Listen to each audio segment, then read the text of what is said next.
Welcome to the 2022 Office of Intellectual and Developmental Disabilities Online Technical Assistance Institute.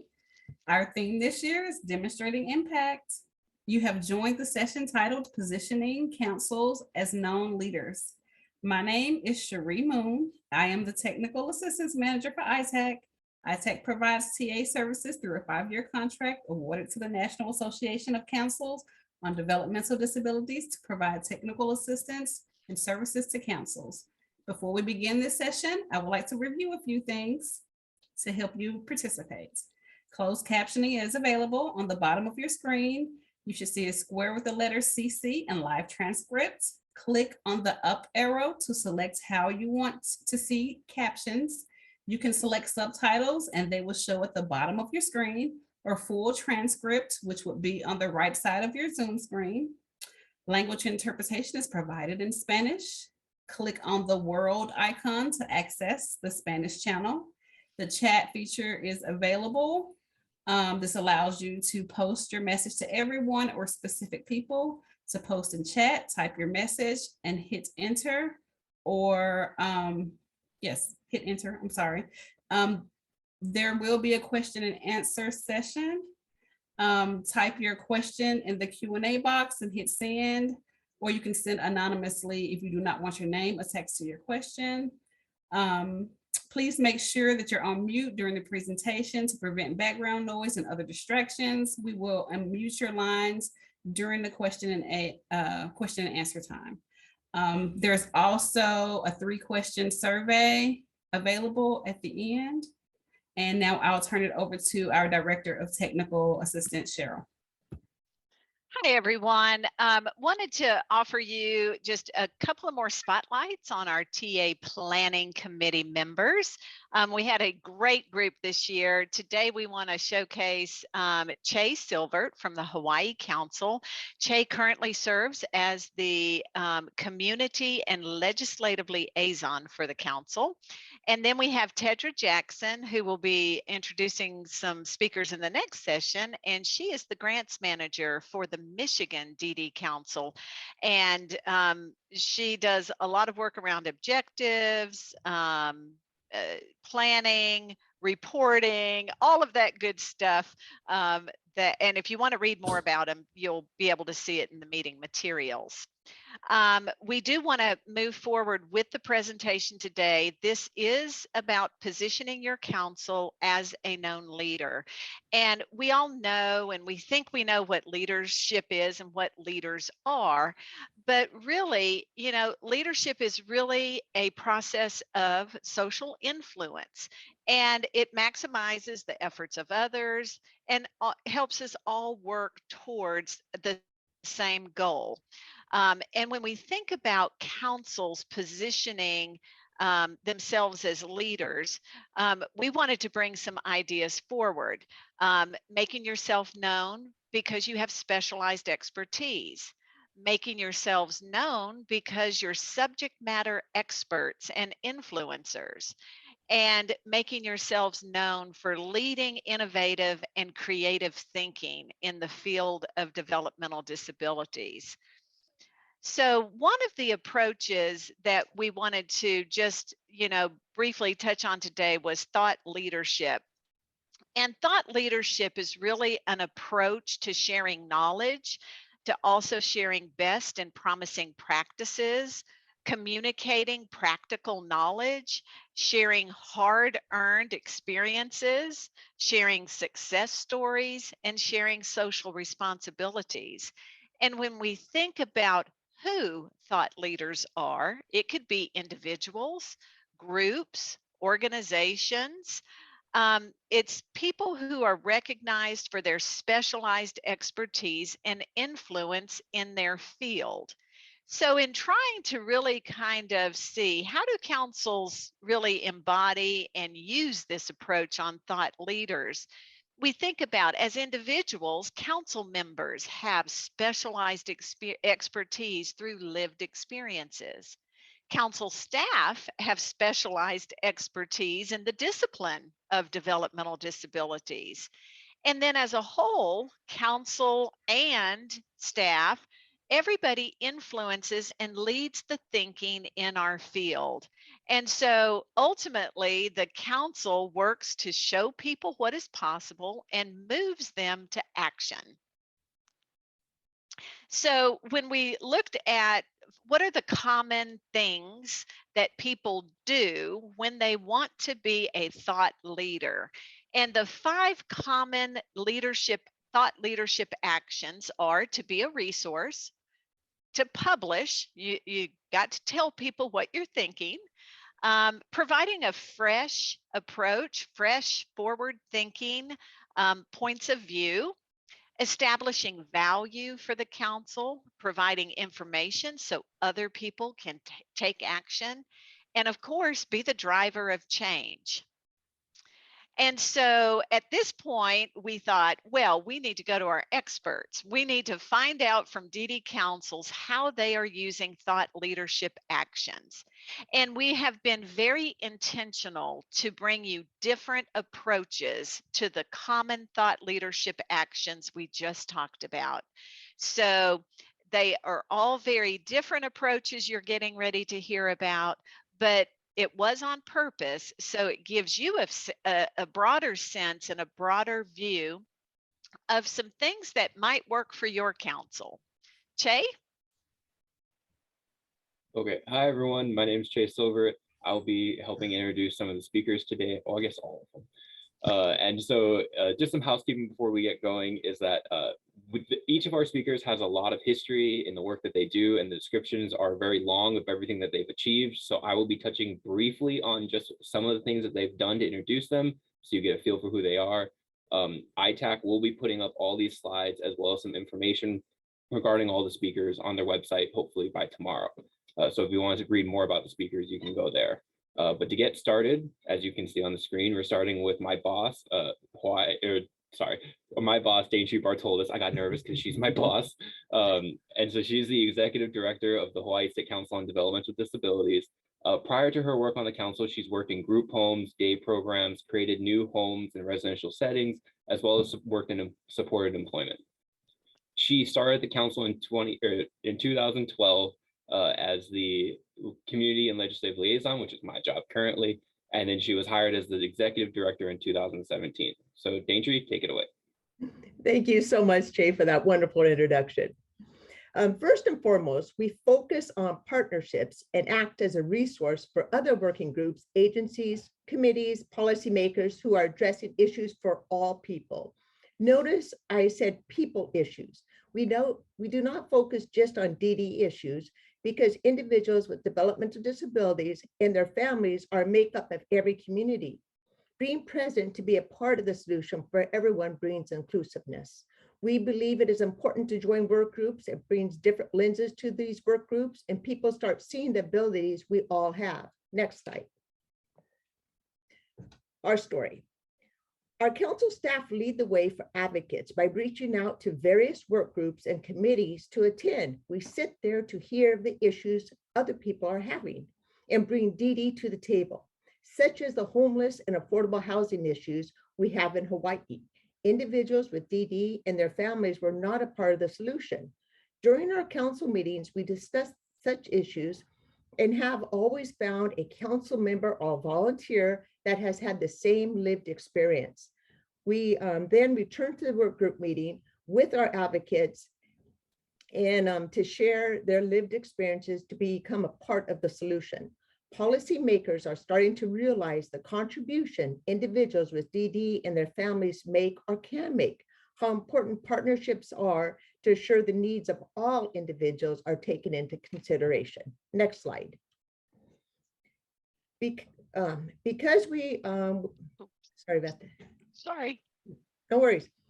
Because we were there at meetings regarding housing issues, we were at the table, and the governor's office reached out to us afterwards to hear from our self-advocates. This was very exciting to us that they contact our self-advocates and to get their story. It was really a great experience. Next slide.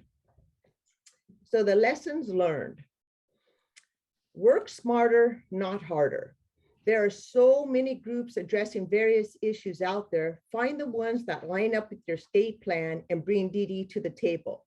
Attend their meetings and let them know you are there to be a resource for them when it comes to assure the needs of individuals with DD are addressed appropriately. Slowly contribute to the discussions by making small contributions, such as correcting a term like if they say handicap parking or handicap bathrooms, remind them it's called accessible. Or build the working group partnerships. Let's say they're having a problem with the Department of Education. Bring your council member who is representing DOE to the next meeting.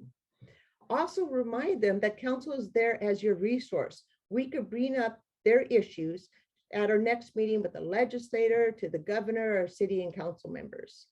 And really, that's all I have at this time. And thank you so much. Back to you guys. Okay, thank you so much, Daintree. So our next speaker is going to be Aaron Carruthers, and he is the Executive Director of the California DD Council. Aaron has worked over 20 years in civil rights and policy work, and most recently, under the leadership of his council, they've been named the Employer of the Year for people with disabilities. So please welcoming Aaron, and take it away. Thank you so much, Shay. You can see from that picture, whoever I was talking to apparently didn't like him as much as I like you, because I put on a tie for you. I did not put on a tie for them. So it's great to talk to you all today. Next slide, Shay. So our strategy for becoming an entity that has impact is, our goal is just to influence the field of intellectual and developmental disability. And the way to do that is pretty simple. It's just by providing value, giving somebody something that helps them in their work, and makes them want to come back for more of what it is that you're doing. Part of the value that we're providing is just having a very clear vision. Wherever we go, we state our vision, which is our goal is to make California the best place for people with developmental and other disabilities. Whatever table we're sitting at, immediately people want to be part of that. When I said it, do you get a little tingle somewhere? Like, yes, like this is what we want. And immediately people are already there. So becoming an entity of influence is just by starting off with a common shared vision. And we can take this vision into any different direction. I'll give you an example in a moment. The other piece is to bring people together. Now, the DD system is really, it was founded 50 years ago, largely by families who were sitting around kitchen tables, brought together by a diagnosis, and they all felt like pioneers.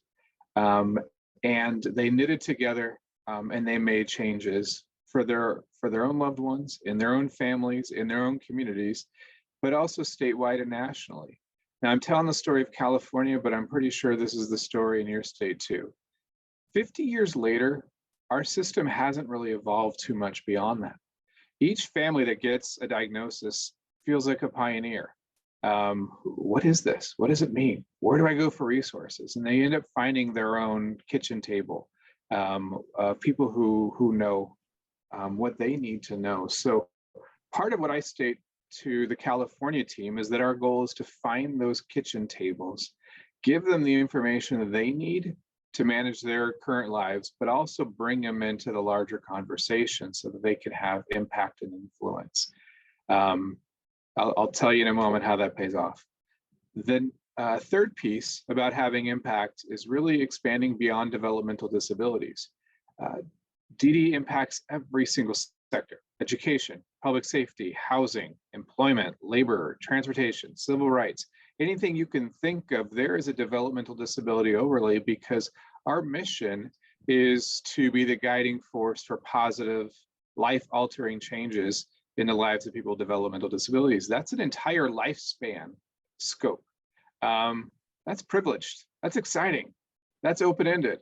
That also means that your councils get to decide what under the scope of the sun you should get involved in, which means that part of being an entity of influence is realizing that you can have impact at almost any table you want to sit at, as long as you find those common goals and with whoever you're sitting at the table with, and work at them together. So that's our strategy to have influence. To next slide, I'll tell you about what our story is and how we put this in practice. Last year, we were successful in leading a coalition to have California say, yes, we're going to begin phasing out sub-minimum wage. Well, let's start with that vision. To be the best place for people with developmental and other disabilities, people must be valued, literally. Sub-minimum wage is a practice of literally devaluing people. Those who didn't know that it exists usually were kind of gut punched. They're just like, what happens in our world that I didn't know was going on? And then when you explain it to people in a way and tie it back to the common vision, there's just a sense of yes. Sub-minimum wage, I know, plays out differently in each state, and it's each strategy in each state and how you've built the coalitions has been fascinating. But in California, I could say pretty directly, paying people less than minimum wage is not a California value. Devaluing humans is not a California value. And there's that, again, that gut pull, that gut tingle that says, yes, I'm here with you. The next part was to bring together those kitchen tables.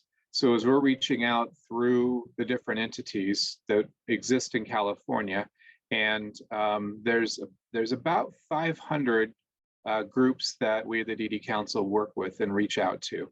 And they have their own reaches in groups. But to bring them in and say, this is happening, it's time to end it, you want to be part of this? And the numbers of people who come in were exciting because it helped counter, when we got to the legislature, the sub-minimum wage providers who were able to join by just putting all of their participants onto a phone call or onto a bus and have them line up one after the other and say, don't take away my job. The other piece is that we're able to tap into the larger DD coalition. So again, if you took on this issue in your state, you would have to have a probably different combination of coalitions, but it was DD advocates, but it was other disability advocates too. It was civil rights advocates. It was education advocates. Interestingly, there were a few schools that were using shelter workshops and bringing in the special education advocates who are attached and identify with schools, helped build the coalition. The biggest piece for us was bringing in labor. Labor is a powerhouse in California. And when the California Labor Federation, which is the umbrella organization of all labor organizations, weighed in and said, time to end this, all the others like SEIU and others just piled on, which made a coalition that was hard to counter. And it was a rough uphill, even in California. Next slide. So the result is the legislation passed. It was one of those beautiful, wonderful, someone should write a book about it. So many twists and turns in the novel of getting something, a movement and change in civil rights is always going to have some twists and turns that make it seem like a spy novel, but we got it passed. January 2022, no more 14C certificates are issued. The next step in it is by January 2023, the California DD Council has to issue a report to the state on how to phase out sub-minimum wages, the resources available to do that, the resources that are needed to do it, what the measures would be and what the benchmarks. That work was already gotten together and recently put out a request. We're not waiting until January 2023, already put out a request to the legislature for $3 million for immediate needs that we know are needed to get people moving. And then by January 2025, no one with a disability can be paid less than the state's minimum wage. This is exciting, but it's also, so what? California, you're the 12th state to do it. You're not pioneering anything. In fact, we took the Maryland model and give them credit for it. But California's idea of who it is different from the reality. And that's where I tie back in that vision. California, we passed our own version of the DD Act before the feds did. We're the home of the independent living movement. So we were on the frontiers of the disability movement, but we probably lost that lead sometime in the 70s. California doesn't have that realization, but they have that self-identity. So by continuing to tap into this vision, I'm able to bring the state back into a place of catching up, like phasing out minimum wage, but also finding new frontiers. Next slide. Lessons learned. The vision works.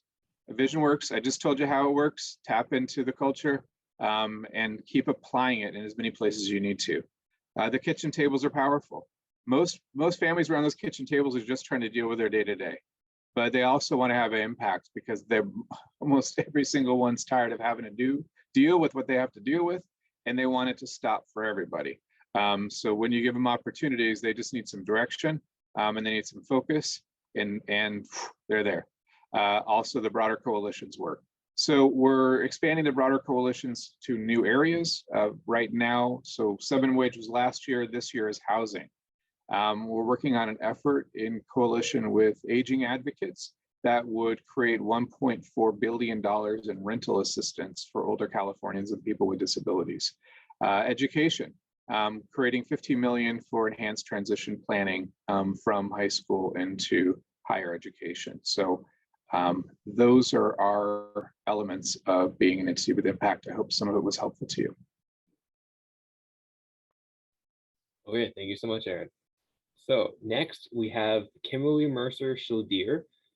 Kim is the executive director of the Illinois Council. Prior to her role on the council, she was the transition manager for the 3rd largest school district in the country, where she helped bridge the gap between secondary and post-secondary transition.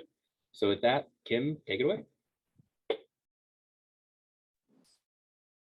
Hi folks, I'm checking in first. Can you guys see me okay? Because I cannot see myself. I had to join from my phone.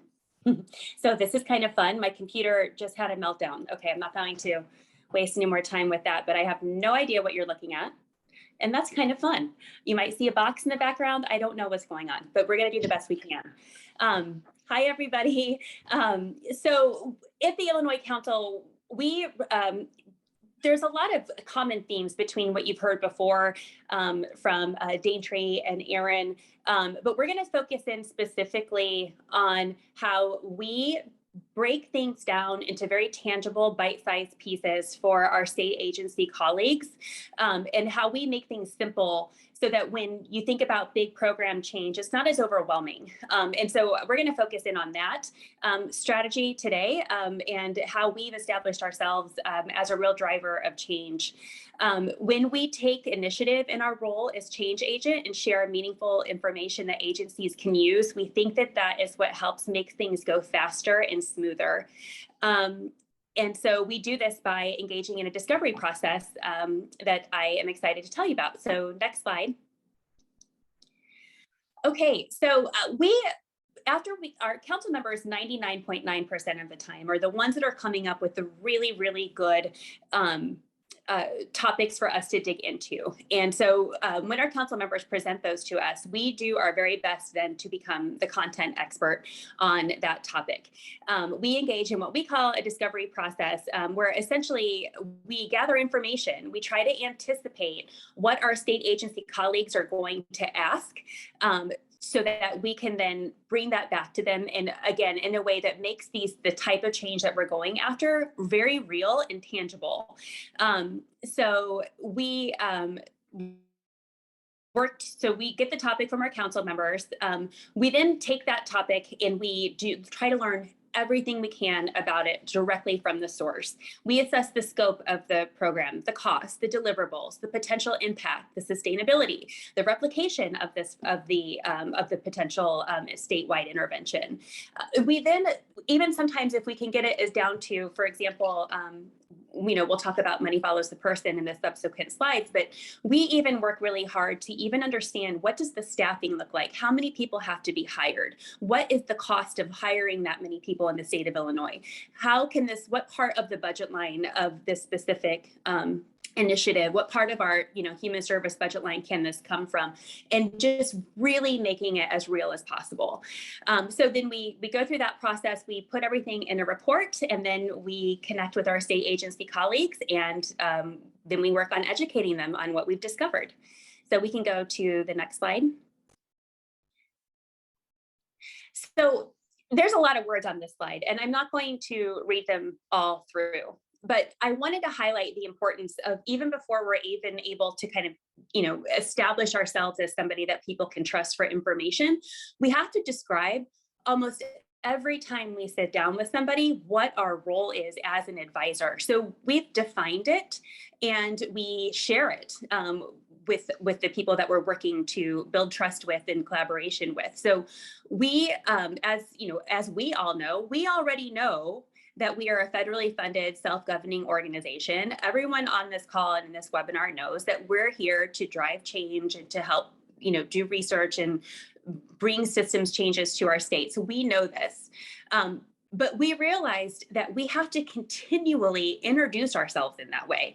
And so what you see in front of you on this slide was just a little bit of a document that we've created to introduce ourselves to other people. And so even we've just started piloting a report template that has our role as, that leads with our role and then leads into our recommendations, so that everybody's reminded all the time our role as advisor and where we're from and what we're doing. So that's embedded in our language, so that people start remembering, oh yeah, that's the council. Those are the advisors on this, or they're the ones that know how to do this, or they're the ones that we can go to for more information. So we just realized if we wanted people to listen, we have to constantly introduce ourselves in that way, even if it's to the same audience that knows what we're here to do. We still remind them too.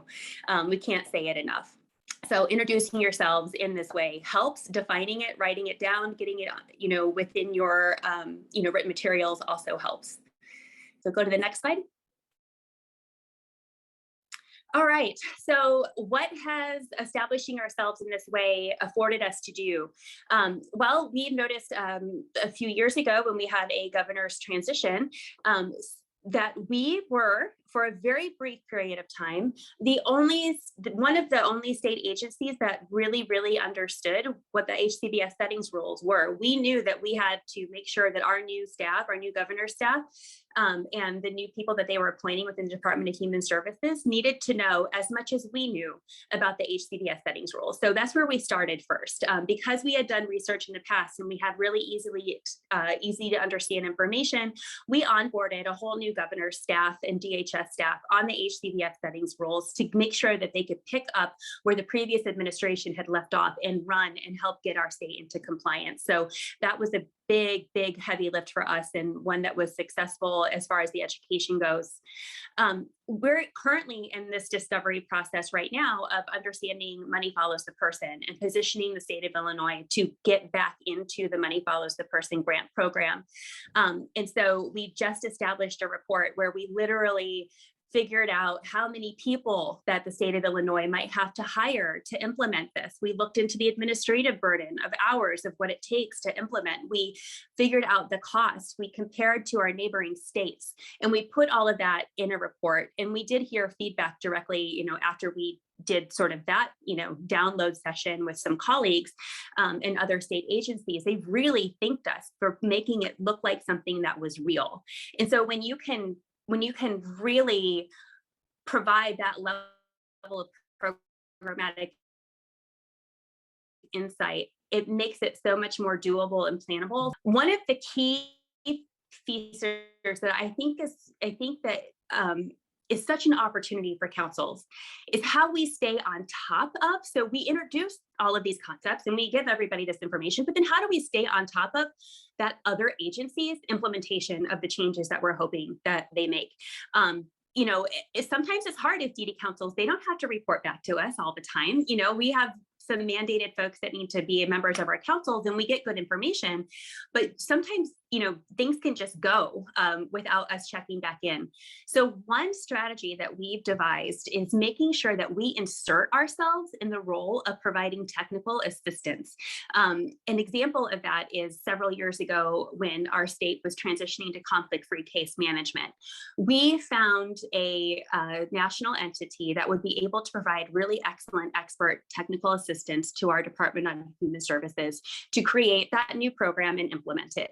So So we offered that to them and said, hey, would you like some help? We'd like to fund this technical assistance for you. Of course, they said, yes, thank you, please do.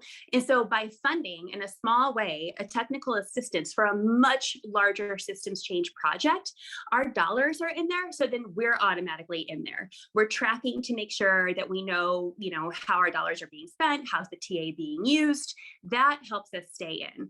And so that helps us keep track of, the deliverables and the milestones and the things that this program needs to get implemented. It helps us stay on top of that because our dollars are in there. So we actively look for ways to fund small pieces of larger projects so that we can stay involved. Another example right now is that we're helping our state implement a statewide housing navigator program for people with developmental disabilities to get into supportive housing within the communities of their choice. We are not funding the staffing for the positions statewide. We can't afford that. But what we are funding is the technical assistance, the family and individual education components. Our technical assistance will provide the manuals that bolster that program, the trainings, the materials, and we also found a way to fund a little bit of a transition fund that will help people move. And so we're going to be in it that way as well. So how are we going to know this new large housing navigator program that our Department of Human Services is, how are we going to track and make sure that it's doing what it's supposed to be doing? We inserted some dollars in some very key areas that are going to give us the intel, kind of like the look under the hood that we need to make sure that the changes are being made and that this project's going to get off the ground. Next slide, please.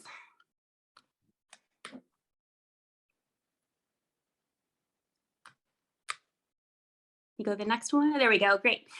So we back up our advocacy with action because another thing that we do often, which, whether or not folks truly appreciate it or not, but we track all the time. Like if my colleague, Marielle, Margie, or Dennis are on this call, we track a lot of things. And so we will track the progress and provide progress reports to sometimes with our state agency colleagues that may or may not always appreciate our, timely reminders of when we were hoping to see things change and get done, but we do. And they see us as organized folks that are really keeping track of the details of implementation.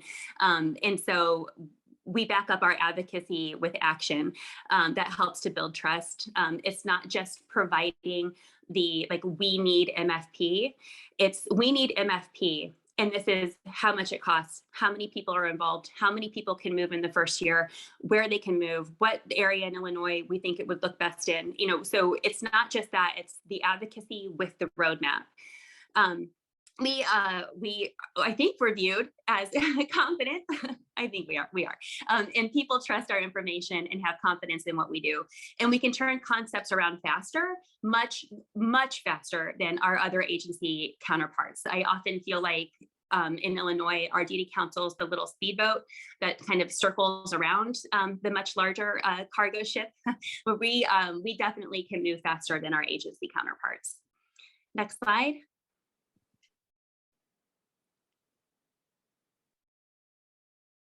So again, we regularly look for ways that we can be involved in larger efforts by funding smaller pieces of those efforts.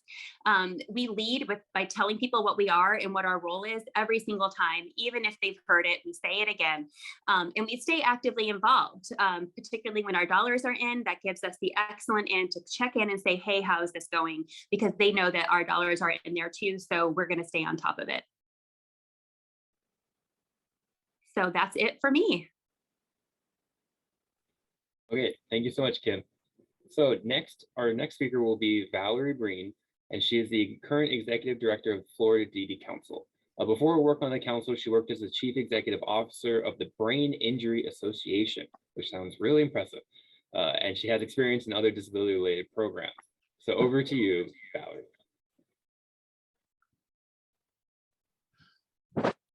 Valerie, you're muted right now.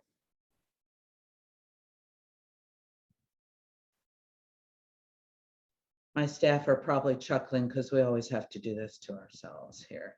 I assume I still have 10 minutes, Cheryl? You do. Thank you very much. All right, we'll start with the first slide. Greetings to all of you from Florida. In my 46 years in the field of disability as a social worker, administrator, and leader, I have always approached each situation with understanding the big picture using a familiar analogy. When I accepted my job as executive director for the council 6 years ago, I asked, what is our value really? We are the vehicle made up of all the essential parts to keep developmental disabilities top of mind in our state. Whether our size is small, medium, or large, the prescribed parts that make up our vehicles are the same, and our design is solid. Every vehicle needs one driver, one navigator. That could be the chair and the executive director. Although they may switch their role from time to time, they keep the vehicle headed in the right direction. The rest of our parts consist of state agencies, self-advocates, family members, providers, university centers of excellence, and protection and advocacy. Being familiar with the car manual and how the parts work is really important. It's the way I have always, as an executive director, learned about my board. What does each member do? What is their function and influence with others? What role do they play, or can they play if kept well-oiled, engaged, and appreciated? How do they work independently and together?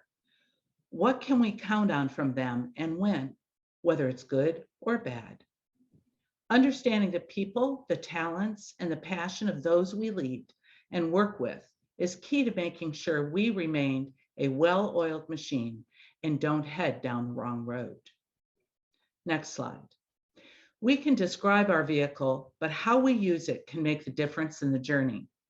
Define our uniqueness. Only, all, and including families as part of our mission is key to differentiating us from every other group. What makes us the most valuable resource to our state and our constituency is because of who we have on our council, who we have as our staff, and the focus of what we are doing to make the difference. Tying ourselves to people who publish and are recognized, influential families and individuals that believe in our mission and can share a product or outcome, and organizations who have influence in ways we are not allowed to do, is key to make sure we develop a groundswell of influence and support. Next slide. Things I've been taught from some incredible mentors. Change occurs in two ways, crisis or champion. State agencies depend on advocacy to share messages that they cannot share themselves. One message from the entire group is critical to get something actually changed. State agency leaders must always know what is going on because that is who the governor goes to first. So in Florida, we had a crisis. The infrastructure for access to and availability of direct support professionals was under collapse. Everyone, families, self-advocates, state agencies, and stakeholders agreed. The council led the way to create a simple message that could be shared by the masses. Leverage those providers who have lobbyists to align and move the issue forward is what we did. For example, in Florida, it was the ARC of Florida and the Florida Association of Rehab Facilities. Set the stage for everyone to share the message, especially self-advocates and families. Next slide. For all the staff who work with me, I always say everything we do has got a strategy. I remember a few years ago meeting with the director in one of our lead state agencies with all of the interested parties sitting around the table, all with different priorities based on the constituency they represented. She said, y'all compete with your messages. If y'all could get an agreement, you may be able to make something of your efforts. This year, our council led the way to ensure we all did just that. Through weekly stakeholder calls and competing lobbying priorities, we came to a consensus together of $15 an hour. Everyone counted on us, the council for the family self-advocate voices. Most importantly, families and self-advocates believed that they had a contribution in the outcome. That's our value and that's our purpose. Next slide. Never underestimate the power of understanding the expectations of everyone, identifying a common thread, and developing a message that resonates with the whole. Finding the common expectations and thread for messaging combined with helping self-advocates, family members, and stakeholders be the messengers and sharers, can reach the masses in ways we never imagined. Nurturing relationships with leaders and organizations that have influence with state agency leaders and legislators, with their lobbyists, placed us in a position of facilitator and messenger, with no skin in the game other than what our families and self-advocates said they needed, and us being the vehicle to share their messages.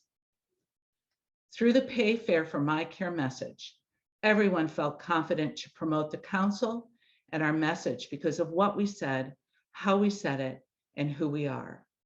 We are the thought leader. Thank you.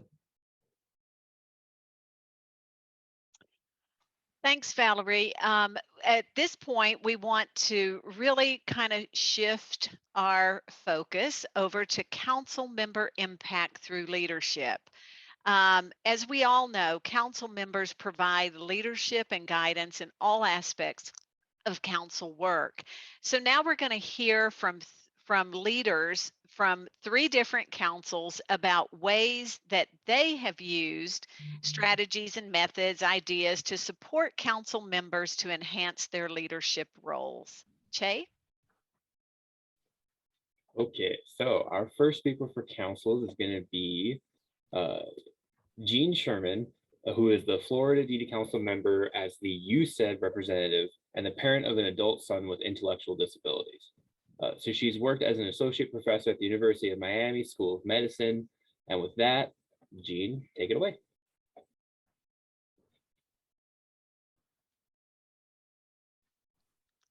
Jean, I believe you're mute. Oh, there we go. Yes, good afternoon. One of the first things that we need to look at as we look at all of our council members is the differences as well as the similarities among these individuals. Knowing that they bring both their experience from personal life and professional life is really key, because some of those perspectives can clash. On the other hand, oftentimes we find similarities that individuals can join in the group with. Another key aspect of our council members is becoming fully participating. We have to be sure that new members understand that appointment to the council is really not an honorific, but it is an expectation that they will be participating and contributing to the greater good. So an understanding of what each individual member is expecting, as well as what the council is expecting from them, is key from the beginning of their experience on the council. So defining this role and using their strengths as they show them to us and as we learn about them is important. Next slide. One of the best ways that we have found to build good leaders on the council is through mentoring. And this mentoring can be done both by staff, by other council members, and leaders on the council now. One unique thing about Developmental Disabilities Council is that it's almost constantly undergoing change. In the 8+ years that I have been a member of the Florida Developmental Disabilities Council, I have seen at least 3 different formations of our council with the turnover and bringing on of new members. Now, this is simply a matter of a fact in how council members are appointed. But because there is constant change, it is important for us to have some continuity. And mentoring is one way to be sure that we can pass on the experience and the information that is necessary to be an active and participating member. As they act as chairs or co-chairs of our council task force, members are given an opportunity to develop their leadership skills. They're shown how to make a salient report to their individual task force group, to put together a report to the task force, and then to the state plan committee. So in order to do this, they have to become familiar with and have some ownership of the subject at hand. And all of this experience goes towards helping them to develop the leadership skills. Next slide. One thing we try to do is always think about the future. Not only about the future of the particular issue that we're working with, because certainly that is important when we have new members joining us, but also succession planning within the council itself, so that we can retain some institutional history.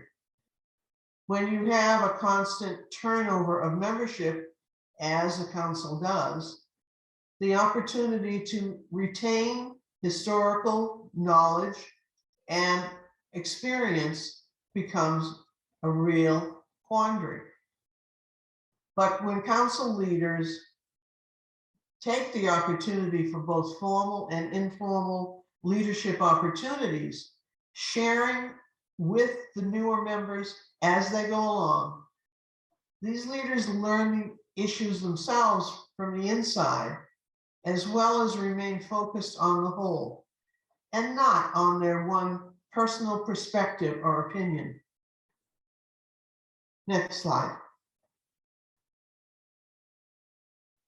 These outcomes, we feel, will help us to develop future council leaders, and using the strengths of the developed leaders to balance the newer members, the whole group comes together and is able to reach alignment or agreement on an issue through a given change of communication, of listening, and sharing information that they have come to make their own.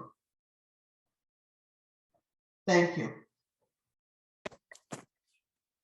Okay, thank you, Jean. So as you can see on the screen, our next speaker is going to be Wesley Witherspoon, who is the current chair of the California State Council on Developmental Disabilities. Prior to his role as the chair, he served as the committee chair for several council committees, so he has quite a bit of experience as a council member and a leader. As well, Wesley has worked as the consumer advocate at the USED for the University of Southern California. So over to you, Wesley. Hi, I can't see my picture. It's very windy in Los Angeles. So this is my approach to leadership. So I started being the chair of the state council in 2021. And my approach to leadership and being the chair, be responsible, come to all meetings. So I've been the council for 4 years, only missed one meeting in those 4 years. Listen to all council members concerned. It's not just the Wesley Show. It's not all about me. It's about the other council members as well. So I listen to other council members. If they have any concerns, I treat it right away, because everybody's input is very important. I listen to the concerns of the state. So we're very similar to Hawaii. We have affordable housing and homeless problem in California, and we're trying to address that. Care for the well-being of the council members. So there's a few council members that's going through some issues, and I just listen. I just want to make sure that well-being is taken care of. Create a culture of collaboration, not conflict. So as we're in a society, there's a lot of conflict. We're trying to collaborate with one another rather than trying to fight one another. Learn how to deal with conflict between council members, members, and public. So we had a few meetings that there's members of the public that were trying to take over our meetings. And also we had one council member that tried to hijack our meetings. And what we done, we debriefed after the meeting and talked about approaches and how to stop the conflict. Diverse and picking who's chair of the committee. So when it comes to the committee, I'm diverse. I use diversity in picking chair of committee. Bringing a personal touch as well as professional touch to understand what's going on in the state. So it's not just It's my personal touch and also professional touch to understand what's going to say. Next slide, please. So approaches to diversity and leadership. So California, we have 39 million people, and we have over 600,000 people with intellectual developmental disabilities as the federal definition. So we have a lot, we have the most of any other state. First step in diversity, make sure our council reflect the diversity of the state. Recommend candidates to the governor who match urban, rural, gender, race, and disability. And we keep a balance of family self-advocates. So in our state, everybody is equal. The family advocates and self-advocates are equal. To promote leadership, self-advocate council members are equal at the table.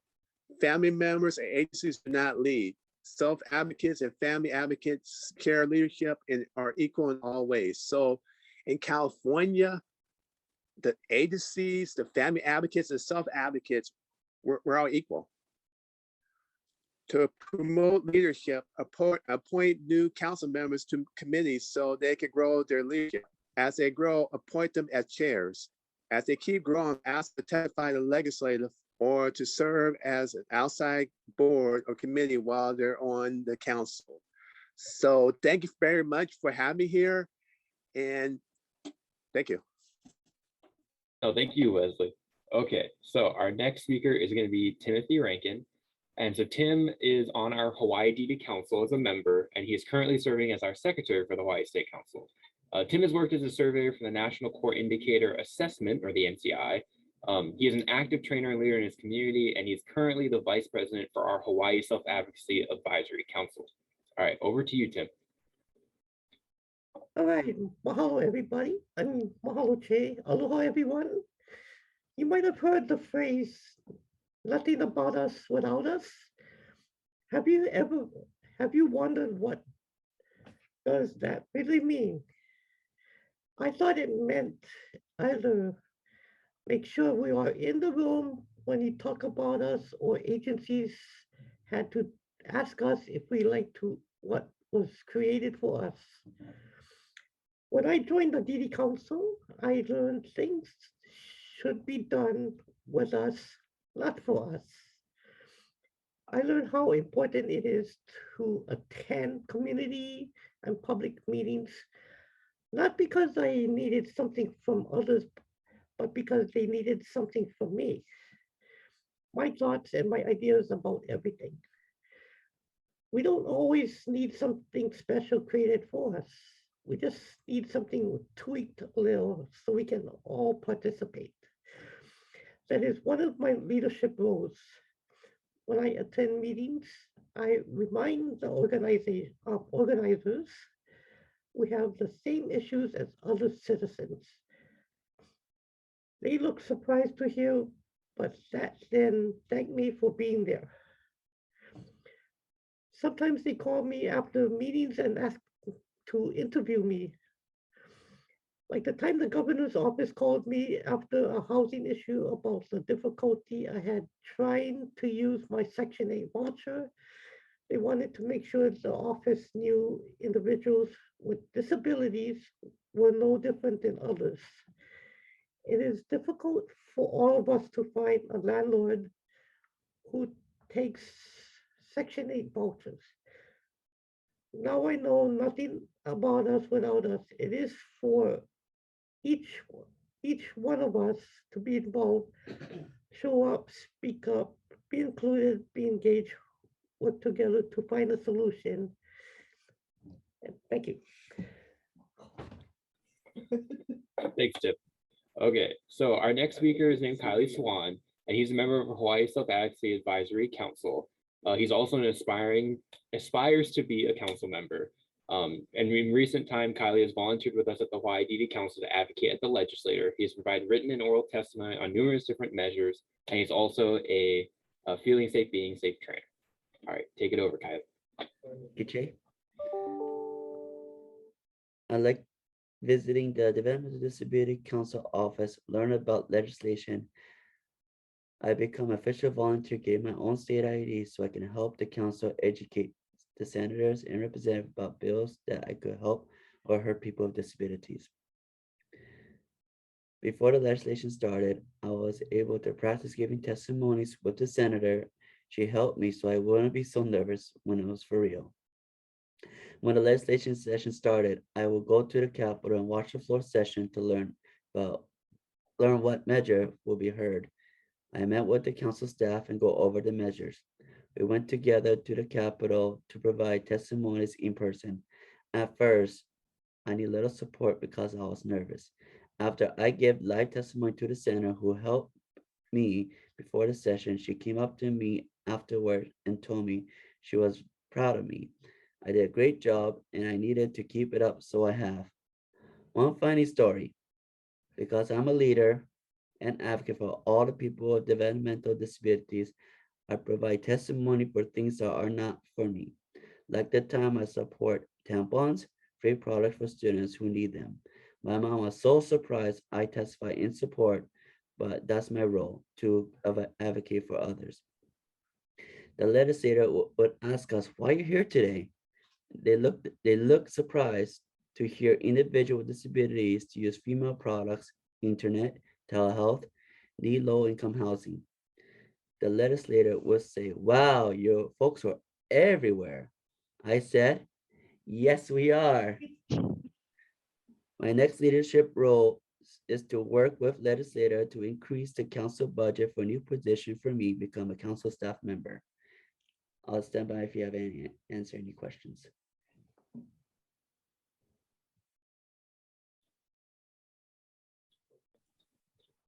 Okay, I believe that's all of our panelists, and it looks like we do have time for questions. Am I correct on that? I don't think anyone thought that was possible. All right. So due to some technical issues, my chat is kind of filled with a lot of the captioning, but I do see one question that we do have from the Q&A section. So Cheryl, is it okay if we go in that direction? Awesome. So this question is for Kimberly, it looks like specifically. So if it's okay with everyone, I'll just read the question and then Kim, feel free to answer and anyone else can jump in as well. So for Kim, when you engage in discovery, do you use consultants to do the research? If you do it in-house, what is the background of your staff members that does this research? How do you get government agencies to give you the data to do effective research? So I am one of those councils that's extremely lucky to have a team. I know that not everybody is positioned in that way, but the background of my team is varied. All have experience in the disability field for years in different areas. So the discovery components really come between my expertise and my team's expertise. And so we also then just reach out to, first of all, our ED listserv or our network is, hey, do you know somebody good in this area, kind of unpeel the onion.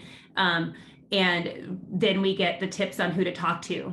We've been able to leverage some connections to actually get in to speak with leaders at CMS directly about MFP to get it straight from the source. And then you have to also think about how you're representing your state when you're doing things like that as well, because if you are going nationally for advice about your state, you have to remember that you're not the agency that's implementing that, and you have to be careful. Sometimes politically, other agencies might get a little nervous if you're going to their federal entity without them, and so you need to be really careful with how you play that, which again, I did defining your role is important by saying we're here to learn. We're not here to, call out our state. We're not here to talk badly about any of our colleagues. We're just here to learn. So you really have to set that up. So I rely on my staff for that. But that said, we've come across excellent consultants that this network is able to provide, that even, we all have resources here to kind of reach out to figure out who is doing this the best. And so a lot of it has been us doing the legwork, but then relying on some of those connections as well once we find out who it is that we need to go to. And there was a second part of that question. I don't remember what it was. Okay, so I'll just read it one more time. So it looks like we answered the do you use consultants to do the research? If you do it in-house, what is the background? And then how do you get government agencies to give you the data to do effective research? So that depends on who is leading the government agency at the time. And so we are in Illinois positioned as a state agency. And so that also sometimes helps us to get interagency data in collaboration because we're already positioned within our state government. And so that helps, I think. But we have done the approach of where we cozy up and we find buddies, and the buddies help us. We do that a lot, but sometimes the buddies can't always help us, and we have gone down the route of FOIA requests before. We've had to do things like that, or position our council members to ask really smart questions in certain areas. Maybe if for some reason as staff we're not getting somewhere, but sometimes our council members can get answers to things too. So it's really about the ask, what we're going for. You'll really find that a lot of times people are ready to share.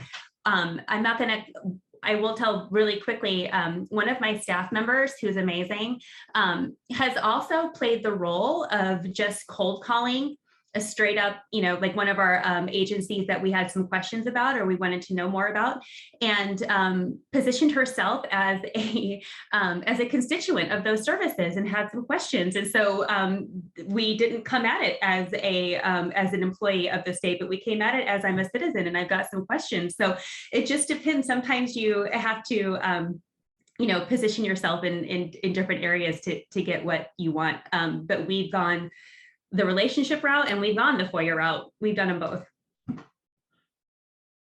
Yeah. Okay. Thank you. Valerie, I see you put your hand up.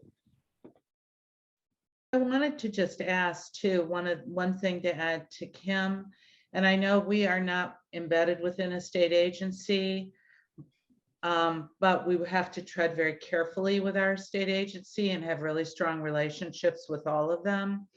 But I don't know how many of the councils really have a direct relationship with a reporter, because reporters who really take on our cause have access to all the communications departments. The reporters that I know have gotten me data that I have not necessarily been able to get on our own. And it's because they're covering an issue, et cetera. And to have a really strong relationship with them, almost a reciprocity. For example, we're the expert in certain things with quotes within their article, but they too are investigating certain things that they get access to, where I've been told information before I've gotten access to it. Is also a good thing to be able to do.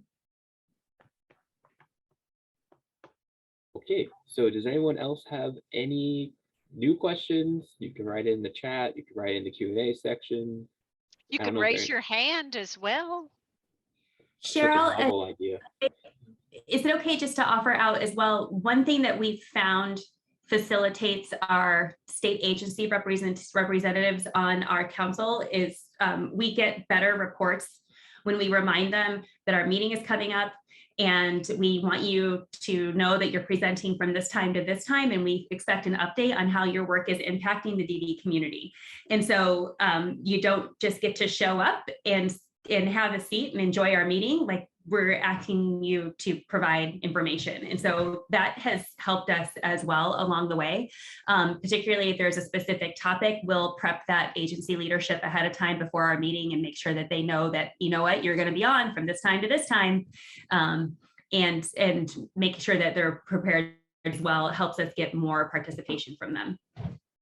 Thanks. Daintree, I had a follow-up question for your crew is, when you guys, in looking at the strategy of being a resource, just being at the table or looking for, ways to make people aware of DD, how intentional is your process of identifying people with lived experiences to really, be right there with maybe council staff who is attending a meeting, but really, is this like an ingrained process that you guys use? Tell us a little bit about your thoughts on how you approach making sure that advocates are the ones with the message.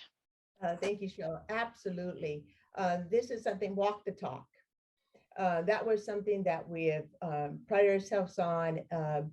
When I first started in my position, people are like, who's the council? What are you guys? And you'd say a name, oh, so-and-so, I know who the council, but they really didn't know the council. And so by getting out there, having the advocates themselves tell their stories.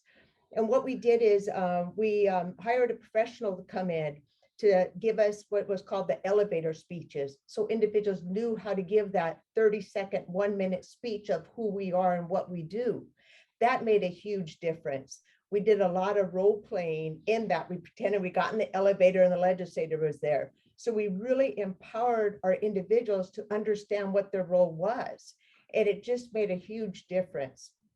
We went to safe meetings first, meetings that, maybe tailored toward, we went to Community Children's Council for SPED, special education, just to get people comfortable. And then we just started going to the table and just telling people, we're here as your resource. And stop that thought that you're here for something, you need our help. No, we're here to help you. And just empowering the advocates to say that, it just made a huge difference. They just felt so proud of themselves.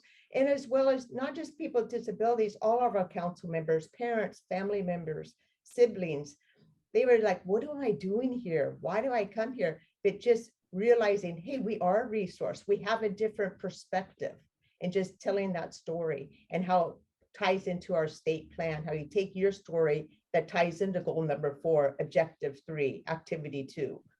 So that was, it's huge. So we just really pound that.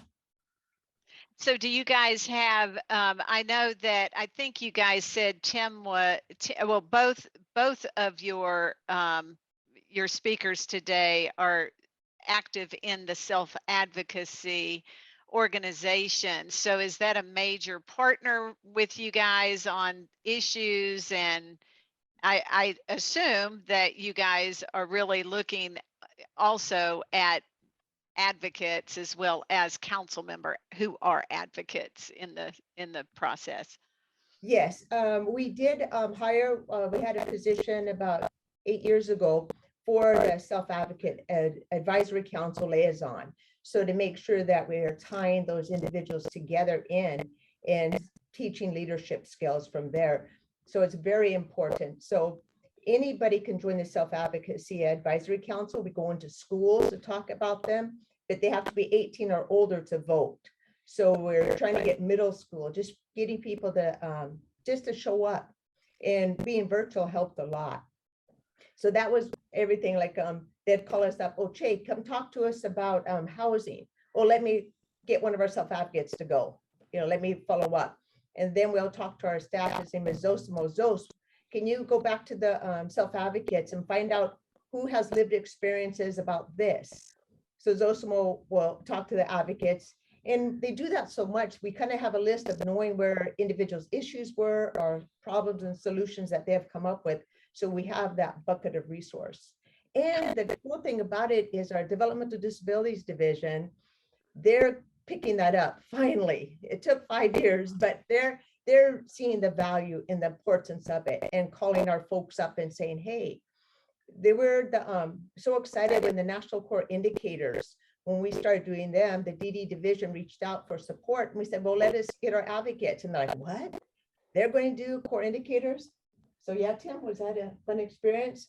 So they're the ones who asked the questions to the participants. We helped input on the computer, but it just made a world of difference. It was fun to watch them talk back and forth and asking the questions and just the relationships. So we really did an excellent job with our core indicators as well. Perfect. Thank you, Daintree. Okay, it looks like we have one final question, and it looks like this is going to be for you, Erin. So for California, you mentioned self-advocate members have an equal place at the council table. Are there any particular practices that your council participates to make, or practices to make sure that the self-advocates members have a voice? For example, is there an understood rule that self-advocates or family members talk first during a council meeting, or something like that? Sometimes our agency reps talk a lot. That's the question, not my words. Yeah, thank you so much, Shay. I see that question from Molly. Molly, thank you. It's your question is about how to create a culture. And part of it is I have seen tables where the agency represents dominate, and participation by self-advocates is patronized. We had a secretary meeting that the Secretary of Health and Human Services held regularly, where anytime our SCD, our DD council member representative would speak, everybody around the table would clap after she spoke. And I just thought, you're not clapping for anybody else. Why are you clapping for this advocate? What's happening here? There aren't rules. There's just respect. Our agency representatives actually don't participate much. I think maybe Kim talked a bit about that, of how to structure really clearly for agency representatives. But I think more of the challenge is family advocates, and the dynamic between family advocates and self-advocates. One example we had is a new self-advocate began, and at our first meeting, her mom was in the audience. This is back when we're meeting in person, and the mom jumped up, the family advocate got called on to say something, and the mom jumped up to actually kind of come over to the table to help her daughter. And the chair of the council, who's a mom, just looked at her and said, "Hey, mom," spoke to her mom to mom. "Hey, mom, she's got this. She's okay. She's got this." And the mom went and kind of sat back down, but it created that space. It gave permission for the self-advocate to grow, be herself. It gave mom permission to let go a little bit, but it is just a culture and an expectation. If there's anything structurally that we do, it's that the day before the council meeting, all of the council members who are self-advocates, they have their own committee, the Self-Advocates Advisory Committee. They meet the day before to discuss the agenda. What's on the agenda? What are the materials? What do they mean? And what's important to them about it? What points do they want to raise? So anytime there's a vote taken, the chair of the council turns to the chair of the Self-Advocates Advisory Committee and says, is there a recommendation from self-advocates on this? So not only are people equally involved in the conversation, there's also a structural piece in place where the council is constantly churning to the self-advocates for recommendations before any votes. Wesley, you're on the line. Did you have any thoughts about how California does it to make self-advocate equal members? So when we have our meeting, we have the structure that the council chair is a self-advocate and the vice chair is a family advocate. So we do things like that. And we know that self-advocates voices are very important as well. So we're all equals.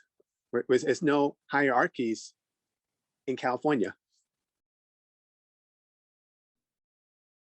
Perfect. All right. Well, I just want to thank all of our panelists for coming today and taking part in this. I'm a little biased. I think this is a great session, but obviously it was my session. So, but no, really, thank you everybody for coming. Thank you for participating in this. It was really good information.